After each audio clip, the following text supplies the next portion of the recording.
Silent wounds, wounds within, scars not on the outside, limbs not missing, but pain within, fighting and scratching and clawing from the inside.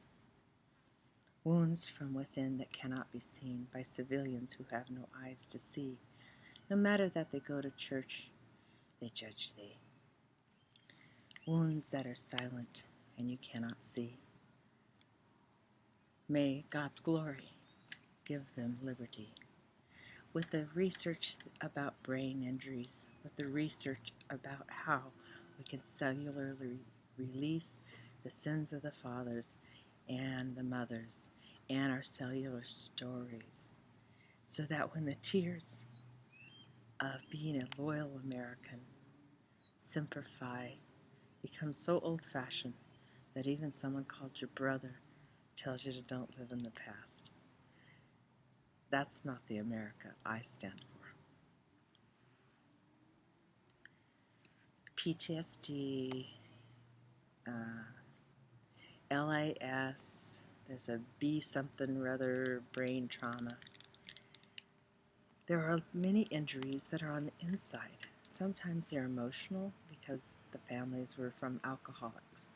Sometimes those alcoholics had to do really nasty things in order in war to survive and come home to their wives and children, or their mothers and fathers.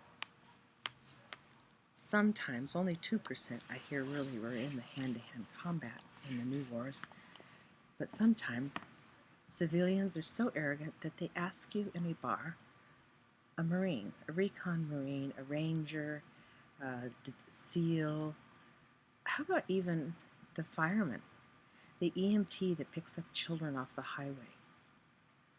It's cruel to ask them, how many people did you kill? How many bodies have you bagged? You know, come on, civilians, wake up. Even if you're a little drunk or you're a little prejudiced because you got a job and your buddy doesn't, so you're finally got more balls than him, you think, because they served the war and they're homeless. You know, they served whatever they don't call them wars after Vietnam. I was educated that the rich figured out how to keep their kids out of the war. Don't call them a war, then you don't get a draft, and by God, they're go to college, they come back, have nice lives, have lots of money, and they still are the lords and the ladies of England. Just Hitler by a new name called Homelands, or the judicial systems or the jail systems or the DUIs handed out like, pieces of paper were cheap. We need to go back to hemp paper. I think Benjamin Franklin had a lot of really good things to say and practical inventions. And printing our own paper and using our own oil versus exporting it, not exporting our lumber to be milled in another country, not importing anything until every American has a job, and telling the truth that 10 to 20 people commit suicide because they are trapped, the poor are trapped in a political interaction that allows certain families around the world to make a lot of money. And there's nothing wrong with money. It's just like anger.